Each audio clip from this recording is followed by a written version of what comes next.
صلح حدیبیہ کے بعد کفار مکہ سے اور فتح خیبر کے بعد یہود کی طرف سے اطمینان ہوا تو نبی کریم صلی اللہ علیہ وسلم نے ہمسایہ ملکوں کے بادشاہوں اور سلاطین کے نام خطوط لکھ کر اسلام کی دعوت دی۔ آپ نے روم کے بادشاہ قیصر، مصر کے شاہ مقوقس، شام کے غسانی بادشاہ حارث بن ابی شمر، یمامہ کے حاکم حوزہ اور عمان کے حاکم کے پاس اپنے سفیروں کے ذریعے سے دعوتی خطوط ارسال فرمائے۔ ان خطوط کی عبارت نہایت مختصر اور سادہ ہوتی تھی، مثلا بسم اللہ الرحمن الرحیم، یہ خط محمد بن عبداللہ کی طرف سے ہے جو اللہ کا بندہ اور رسول ہے، تمہیں دین اسلام کی طرف دعوت دیتا ہے۔ اگر تم نے انکار کیا تو تمہاری قوم بھی ہدایت سے محروم رہے گی، اس لیے قوم کی گمراہی کی ذمہ داری بھی تم پر ہوگی۔ نجاشی کا نام اسہمہ بن ابجر تھا۔ آپ نے اسے یہ خط لکھا، بسم اللہ الرحمن الرحیم، یہ خط ہے اللہ کے نبی صلی اللہ علیہ وسلم کی طرف سے نجاشی اسہمہ شاہ حبشہ کی طرف۔ اس شخص پر سلام ہو جو ہدایت کی پیروی کرے اور اللہ اور اس کے رسول پر ایمان لائے۔ میں شہادت دیتا ہوں کہ اللہ وحدہ لا شریک کے سوا کوئی عبادت کے لائق نہیں، اس نے کسی کو اپنی بیوی بنایا نہ لڑکا، اور میں اس کی بھی شہادت دیتا ہوں کہ محمد اس کا بندہ اور رسول ہے، اور میں تمہیں اسلام کی دعوت دیتا ہوں کیونکہ میں اس کا رسول ہوں، لہٰذا اسلام لے آؤ، سلامت رہو گے۔ اے اہل کتاب، ایک ایسی بات کی طرف آؤ جو ہمارے اور تمہارے درمیان برابر ہے، وہ یہ کہ ہم اللہ کے سوا کسی اور کی عبادت نہ کریں، اس کے ساتھ کسی کو شریک نہ ٹھہرائیں، اور ہم میں سے بعض کو اللہ کے سوا رب نہ بنائے۔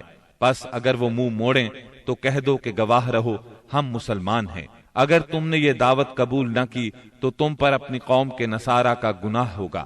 یہ خط آپ نے سیدنا عمرو بن امیہ زمری رضی اللہ عنہ کے ہاتھ 6 ہجری کے اخیر یا 7 ہجری کے شروع میں روانہ کیا۔ نجاشی کو جب یہ خط ملا تو اس نے آنکھوں سے لگایا، تخت سے اتر آیا اور سیدنا جعفر رضی اللہ عنہ کے ہاتھ پر اسلام قبول کر لیا۔ نبی صلی اللہ علیہ وسلم کو اپنی بیعت کے متعلق خط لکھا اور ام المؤمنین ام حبیبہ بنت ابی سفیان رضی اللہ عنہا کی شادی نبی صلی اللہ علیہ وسلم سے کر دی اور انہیں اپنی طرف سے 400 دینار مہر دیا۔ پھر انہیں اور مہاجرین حبشہ کو عمرو بن امیہ زمری کے ساتھ 2 کشتیوں میں روانہ کیا۔ وہ انہیں لے کر اس وقت پہنچے جب خیبر فتح ہو چکا تھا اور آپ ابھی وہیں تھے۔ اس نجاشی نے رجب 9 ہجری میں وفات پائی۔ نبی صلی اللہ علیہ وسلم نے اسی روز ان کی وفات کی اطلاع صحابہ کرام رضی اللہ عنہم کو دی اور ان کی غائبانہ نماز جنازہ پڑھی۔ مقوقس شاہ اسکندریہ اور مصر کے نام آپ نے جو خط لکھا اس کے الفاظ یہ ہیں، بسم اللہ الرحمن الرحیم، اللہ کے بندے اور اس کے رسول محمد صلی اللہ علیہ وسلم کی طرف سے مقوقس سربراہ قبط کی جانب، اس پر سلام جو ہدایت کی پیروی کرے۔ اما بعد، میں تمہیں اسلام کی دعوت دیتا ہوں، اسلام لے آؤ، سلامت رہو گے۔ اسلام لے آؤ، اللہ تمہیں دوہرا اجر دے گا، لیکن اگر تم نے منہ موڑا تو تم پر اہل قبط کا بھی گناہ ہوگا۔ اور اے اہل کتاب، ایسی بات کی طرف آؤ جو ہمارے اور تمہارے درمیان برابر ہے، وہ یہ کہ ہم اللہ کے سوا کسی کی عبادت نہ کریں اور اس کے ساتھ کسی کو شریک نہ ٹھہرائیں، اور ہم میں سے بعض کو اللہ کے سوا رب نہ بنائے۔ پس اگر وہ منہ موڑیں تو کہہ دو تم گواہ رہو کہ ہم مسلمان ہیں۔ یہ خط آپ نے حاتب بن ابی بلتع رضی اللہ عنہ کے ہاتھ بھیجا۔ انہوں نے مقوقس سے گفتگو کی، اسے خط دیا۔ مقوقس نے ان کی عزت افزائی کی اور خط کو ہاتھی دانت کے ڈبے میں رکھ کر اس پر مہر لگائی اور اسے محفوظ کر لیا، اور نبی صلی اللہ علیہ وسلم کو جواب لکھا اور اس میں اقرار کیا کہ ایک نبی باقی رہ گئے ہیں اور میں سمجھتا تھا وہ ملک شام سے نکلیں گے۔ بس اس نے یہ جواب دیا، مسلمان نہیں ہوا۔ تحفے میں سیدہ ماریہ اور سیدہ سیرین رضی اللہ عنہما 2 لونڈیاں بھیجی۔ ان دونوں کا قبط میں بہت مقام تھا۔ کچھ کپڑے اور ایک خچر بھی ہدیے کے طور پر بھیجے۔ اس خچر کا نام دلدل تھا۔ نبی صلی اللہ علیہ وسلم نے ماریہ کو اپنے لیے منتخب فرمایا اور سیرین کو سیدنا حسان بن ثابت رضی اللہ عنہ کے لیے ہبہ کر دیا۔ خچر کو بھی آپ نے اپنی سواری کے لیے پسند فرمایا۔ آپ نے ایک خط شاہ فارس خسرو پرویز کے نام لکھا۔ آپ نے اسے لکھا، بسم اللہ الرحمن الرحیم، محمد رسول اللہ صلی اللہ علیہ وسلم کی طرف سے کسرا والی فارس کی جانب، اس شخص پر سلام جو ہدایت کی پیروی کرے اور اللہ اور اس کے رسول پر ایمان لائے اور گواہی دے کہ اللہ کے سوا کوئی عبادت کے لائق نہیں، وہ تنہا ہے، اس کا کوئی شریک نہیں، اور محمد صلی اللہ علیہ وسلم اس کے بندے اور رسول ہیں۔ میں تمہیں اللہ کی طرف بلاتا ہوں کیونکہ میں تمام انسانوں کی جانب اللہ کا بھیجا ہوا ہوں، تاکہ جو شخص زندہ ہے اسے انجام بد سے ڈرایا جائے اور کافروں پر حق بات ثابت ہو جائے، یعنی حجت تمام ہو جائے۔ پس تم اسلام لے آؤ، سالم رہو گے، اگر اس سے انکار کرو گے تو تم پر مجوس کا گناہ بھی ہوگا۔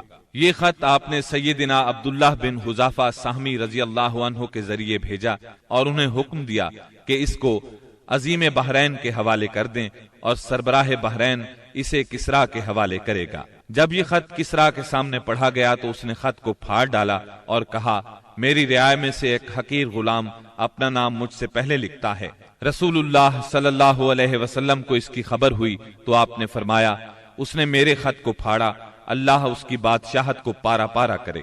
اور پھر وہی ہوا جو آپ نے فرمایا تھا، چنانچہ اس کے لشکر نے رومیوں کے مقابلے میں بدترین شکست کھائی۔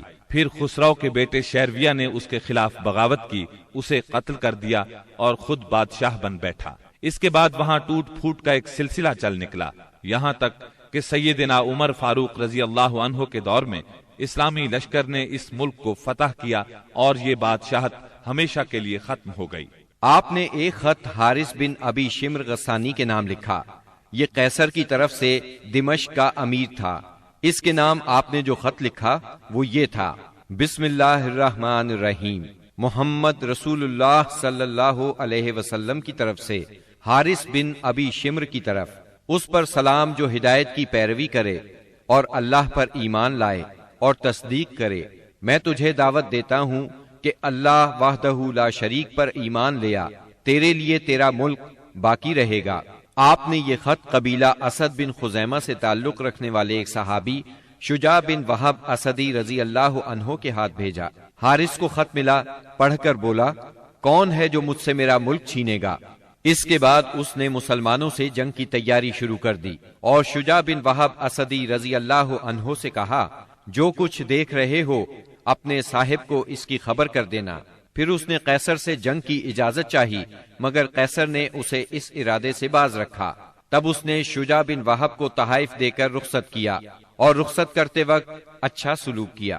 آپ نے ایک خط بصرہ کے امیر کے نام لکھا، اسے اسلام کی دعوت دی اور سیدنا حارث بن عمیر ازدی رضی اللہ عنہ کے ہاتھ روانہ فرمایا۔ سیدنا حارث جنوبی اردن کے علاقے بلقا کے ایک مقام موتا میں پہنچے تو شرابیل بن عمر غسانی نے ان کا سامنا کیا اور انہیں شہید کر دیا۔ قاصدوں کے سلسلے میں یہ سب سے سخت ظالمانہ قدم تھا، ان کے سوا نبی صلی اللہ علیہ وسلم کا کوئی قاصد قتل نہیں کیا گیا۔ آپ نے اس پر سخت غم و غصے کا اظہار فرمایا اور یہی واقعہ بعد میں غزوہ موتا کا سبب بنا، اس کا ذکر آگے آئے گا۔